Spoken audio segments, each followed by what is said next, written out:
Good morning friends, welcome to channel. நான் உங்கள் திவாகர் சவுந்தரராஜன். பல டிஸ்கிளைமரை பார்த்துருங்க. அதுக்கப்புறம் நம்ம நிஃப்டி என்னன்றதை பார்ப்போம். நேற்றுக்கு வீக்கெண்டு, ஸோ நிஃப்டி எப்படி போச்சு என்னன்றதை பார்ப்போம். நேற்றுக்கு 6th வந்து மார்க்கெட் வந்து 25,643 க்ளோஸ் ஆச்சு. ஸோ நேற்றுக்கு ஓப்பனிங் பார்த்தீங்கன்னா ஒரு சின்ன கேப் டவுன் சொல்லலாம். ஏன்னா நம்ம வந்து நிஃப்டியோட closing price, actual closing price தான் பார்க்கணும். ஸோ சின்ன கேப் டவுன் சொல்லலாம். ஸோ கேப் டவுன்னா 5 மினிட்ஸ் கேண்டில் பார்த்தோம். 5 மினிட்ஸ் கேண்டில் பார்க்கும்போது ஆஸ் யூஷுவல் பேரிஷ் சிக்னல்ஸ் தெரியுது. ஆனால் பையிங் ப்ரெஷர் இருக்குது. ஸோ நம்மளால் பிளைண்டாக டவுன் சைடும் போக முடியாது. ஏன்னா பையிங் ப்ரெஷர்னால மார்க்கெட் எனி டைம் திரும்பும். So we have to wait for some time. கொஞ்ச நேரம் வெயிட் பண்ணோம். அதுக்கப்புறம் மார்க்கெட் இதில் சப்போர்ட் எடுத்து ஒரு சின்ன ஒரு ஷார்ட் கவரிங் வந்தது. இந்த இடத்துல ஷார்ட் எடுத்துக்கு இங்கே ப்ராஃபிட் புக் பண்ணியிருப்பாங்க. திருப்பி வந்துடுது. நம்ம ஏற்கனவே சொல்லியிருக்கோம் 25,500 தான் அடுத்த சப்போர்ட் அப்படின்னு சொல்லியிருக்கோம். அது உடையாமல் இருக்கணும்னு சொல்லியிருக்கோம். ஸோ அந்த இடத்துல கரெக்டாக சப்போர்ட் எடுத்து மார்க்கெட் மேலே போக ஆரம்பிச்சிது. நம்ம இந்த மாதிரி ஒரு பேரிஷ் மார்க்கெட்டில் இருக்கும்போது இந்த கால் சைடு நம்ம எடுப்போமான்னு கேட்டால் டவுட்டு தான், எடுக்க மாட்டோம்.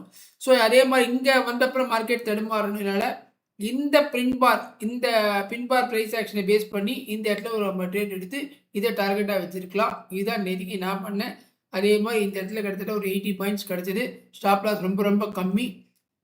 ஸோ இந்த ட்ரேடை புக் பண்ணிவிட்டு க்ளோஸ் பண்ணிவிட்டேன். எகெயின் மார்க்கெட் இங்கேருந்து திருப்பி பில்டப் ஆகி மேலே போச்சு. இந்த ட்ரேட் நம்ம எடுத்துகிட்டு போமான்னு கேட்டால் எடுத்துருக்க வாய்ப்பு இல்லை. ஏன்னா மார்க்கெட் ரொம்ப நாளாகவே வந்து ஸ்டெப் பை ஸ்டெப் கீழே வந்து தான் இருக்குது. ஸோ பேரிஷ் மார்க்கெட்டில் புல்லிஷ் வியூ நம்மளால் போக முடியாது. பட் போயிருந்தாங்க சில பேர் ப்ரைஸ் ஆக்ஷனை பேஸ் பண்ணி போயிருந்தாங்கன்னா அவங்களுக்கு நல்ல கெயின் கிடச்சிருக்கும். மார்க்கெட் இப்போ போய் இங்கே நிற்கிறது. ஸோ நமக்கு ட்ரேட் கிடைச்சே மணி பார்த்தீங்கன்னா கிட்டத்தட்ட 12:05. ஸோ அது வரையும் நம்ம வெயிட் பண்ணணும். ஏன்னா நமக்கு மார்க்கெட் ஸ்ட்ரக்சர் தெரியல. மார்க்கெட் ஸ்ட்ரக்சர் ஃபார்ம் பண்ணி ஒரு ஐடியா கொடுத்த அப்புறம் தான் நம்ம ட்ரேட் எடுக்க முடியும். ஸோ டவுன் ட்ரெண்ட் தெரிஞ்சாலும் ஒரு புல் பேக் கொடுக்கணும். புல் பேக் கொடுத்து இந்த இடத்துல வந்து சப்போர்ட் 25,500 ஸ்ட்ராங் சப்போர்ட். அதனால் இந்த இடத்துல நம்ம புட்டு சரி எடுக்க முடியாது. ஸோ அதே சமயத்தில் நம்ம கால் சைடும் தைரியமாக எடுக்க முடியாது. திருப்பி எங்கேருந்து இதே ரெசிஸ்டன்ஸ் மார்க்கெட் ப்ரீவியஸ் டே க்ளோஸை உடச்சிட்டு கீழே வரும்போது நமக்கு ஒரு ப்ரைஸ் ஆக்ஷன் கன்ஃபர்மேஷன் கிடச்சோன்னா தைரியமாக எடுத்துக்கலாம். ஸ்டாப் லாஸ் இங்கே வச்சுக்கலாம். டார்கெட் இந்த 1 ஹவர் ரெசிஸ்டன்ஸ் வச்சுக்கலாம். அதே மாதிரி கரெக்டாக தொட்டுட்டு மார்க்கெட் ரிவர்ஸ் ஆகிடுது.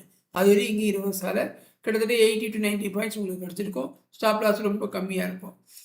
ஸோ இது நேற்றுக்கு எல்லாம் கிடச்ச ட்ரேடு. ஸோ நாளைக்கு எப்படின்றத பார்ப்போம். அதுக்கு முன்னாடி மற்றதெல்லாம் பார்த்துட்டு நம்ம வந்து நாளையோட பொசிஷன் என்னன்னு பார்ப்போம்.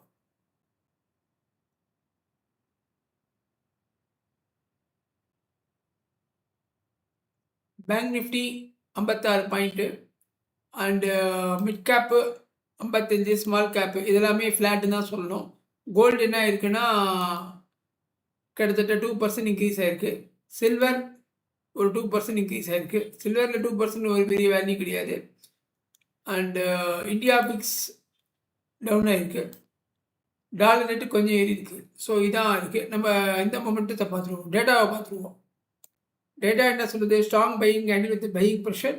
கால் ஓப்பன் இன்ட்ரெஸ்ட் 25,700, புட் ஆப்ஷன் 25,500 இருக்குது. பாருங்க, call option interest 25,700, put option 25,500. Market இங்கேயே தான் திருப்பி போயிட்டு வந்துட்டுருக்கு. இதுக்கு மேலே போகல. சென்சிபிளியும் பாருங்கள். ஸோ இதை தாண்டியும் போக முடியாது. இதுக்கு கீழே வர முடியாது. இங்கேயே தான் நேற்று ஃபுல்லாக போயிடுது. நாளைக்கு அப்படி தான் காமிக்கிறது. எப்படிட்டு தான் மார்க்கெட் ஓப்பன் ஆன அப்புறம் பார்ப்போம். அண்டு பிசிஆர் வந்து கொஞ்சம் இம்ப்ரூவ் ஆகிருக்கு. 0.68லேருந்து 0.6 இருக்குது. ஸோ புள்ளி ஷேடு மாறதுக்கு வாய்ப்பு இருக்குது. அண்ட் எஃப்ஐ டேட்டா என்ன கண்டிஷன்ட்டு பார்த்துருவோம். ஃபியூச்சர் ஒய் எப்படி இருக்குன்னு பார்த்துருவோம். Future OI end of the day அனலைசஸில் பார்க்கும்போது bank Nifty long unwinding, Nifty short long buildup. So long பில்டப்னா கிட்டத்தட்ட 3.59 lakhs ஒய் இன்க்ரீஸ் ஆகிருக்கு. There is more possibility on bullish side நேத்தியை பொறுத்த வரைக்கும். இது நம்ம ஆக்சுவலாக டெலிகிராம் வீடு தான் போடுவோம். பட் நம்ம இப்பயே போட்டுக்கோம் டேட்டா இருக்கிறதுனால. அடுத்தது வந்து எஃப்ஐ டேட்டா எப்படி இருக்குன்றதை பார்த்துருவோம்.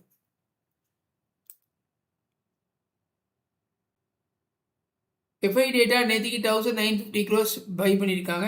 ஸோ மாறி மாறி போயிட்டு இருக்காங்க. முன்ன மாதிரி ஒரேடியாக செல் பண்ணல, மாறி மாறி போயிட்டு இருக்காங்க. அதனால தான் மார்க்கெட் கீழே விடாமல் திரும்பி மேலே போயிடுது. பார்ட்டிசிபெண்ட் வைஸ் பார்க்கும்போது அவங்க வந்து ஸ்டில் வந்து பேரிஷாக தான் இருக்காங்க. அண்ட் லாங் ஷேட் ரேஷியோ பார்த்துக்குவோம். லாங் ஷார்ட் ரேஷியோ 18.32 மெயின்டைன் பண்ணுறாங்க. முதல்ல வந்து 18.65 இருந்தது, அதே மெயின்டைன் பண்ணுறாங்க. ஸோ நாளைக்கு எப்படி ட்ரேட் அப்படின்றத பார்ப்போம்.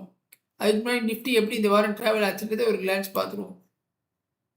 டேவிஸில் பார்த்தோன்னா நிஃப்டி அந்த ஆல் டைம் ஹை அந்த ட்ரம்ப்போட டீல் அனௌன்ஸ்மெண்ட்டுக்கு அப்புறம் ஆட்டோமேட்டிக்காக அங்கே லாங் ஒரு 1000 பாயிண்ட் கேப் அப் ஆச்சு. அங்கேருந்து மார்க்கெட் கீழே வந்தது. நேற்றுக்கு திருப்பி ஒரு புல் பேக், ஒரு புல் பேக், ஒரு டவுன், ஒரு புல் பேக், ஒரு டவுன், இப்படி தான் மார்க்கெட் போயிட்டுருக்கு. அண்ட் 1 ஹவரில் பார்த்தோன்னா நமக்கு அதே தான். ஸோ மார்க்கெட் வந்துட்டு இருக்கு. ஸோ நெக்ஸ்ட் ரெசிஸ்டன்ஸ் மார்க்கெட்டில் வந்து 25,783 25,800 ஒரு ரெசிஸ்டன்ஸ் இருக்கிறதுக்கு இருக்குது.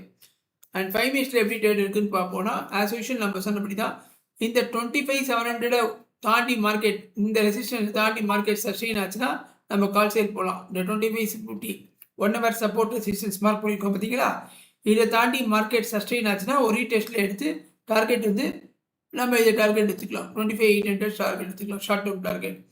சப்போஸ் கேப் டவுன் ஆச்சுன்னா மார்க்கெட் புல்லிஷ் ஆகிட்டாருனால அவசரப்பட்டு ட்ரேட் இருக்க வேண்டாம். சப்போஸ் கேப் டவுன் ஆகி அதுக்கப்புறம் திருப்பி இப்படி மேலே போச்சுன்னா இந்த இடத்துல நம்ம ஷார்ட் எடுக்கலாம். அதாவது இப்படி வந்துட்டு இப்படி போகணும் அப்படின்றத அப்படி எக்ஸ்பிளைன் பண்ணுறோம். மார்க்கெட் இங்கே கேப் டவுன் ஆகி இப்படி போச்சுன்னா அதுக்கப்புறம் இந்த இடத்துல ஒரு என்ட்ரி எடுங்க.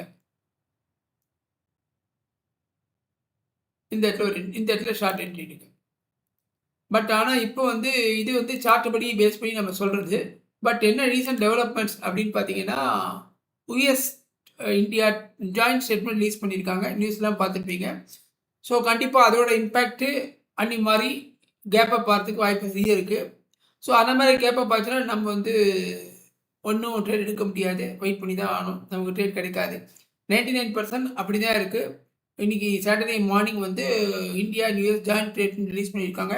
ஸோ மோர் பாசிட்டிவாக இருக்கும். ஸோ இந்த டெக்னிக்கல்ஸ் எதுவுமே நாளைக்கு ஒர்க் ஆகாது, ஃபண்டமெண்டல்ஸ் தான் ஒர்க் ஆகும். அது சப்போஸ் ஃபண்டமெண்டல் எதுவும் இல்லைன்னா தான் நம்ம சொல்கிற டெக்னிக்கல் ஃப்ளாட் ஓப்பன் ஆனால் ஒரு மாதிரி என்ட்ரி, கேப் அப் ஆப்னா ஒரு என்ட்ரி, கேப் டவுன் ஆனால் ஒரு என்ட்ரி, நம்ம என்ட்ரி கிடைக்கிற வரையும் வெயிட் பண்ணணும். எல்லாமே டெக்னிக்கல் தான். பட் ஃபண்டமெண்டல் வந்துடுதுன்னா டெக்னிக்கல் அன்றைக்கி இன்வேலிடிட்டி ஆகும். ஸோ உங்களுக்கு அந்த யூஎஸ் ட்ரேடில் பாருங்கள், அது இம்பேக்ட் இருக்குதுன்னா கிஃப்ட் நிஃப்டியை பார்த்துட்டு கேப் அப் ஆகிறதுக்கு வாய்ப்பு இருக்குது. அப்போ கேர்ஃபுல்லாக வெயிட் பண்ணி ட்ரேட் கிடைச்சா எடுப்போம், இல்லைனா வெயிட் பண்ணுவோம். வேறு வழி கிடையாது, இன்னொரு ஆப்ஷன்.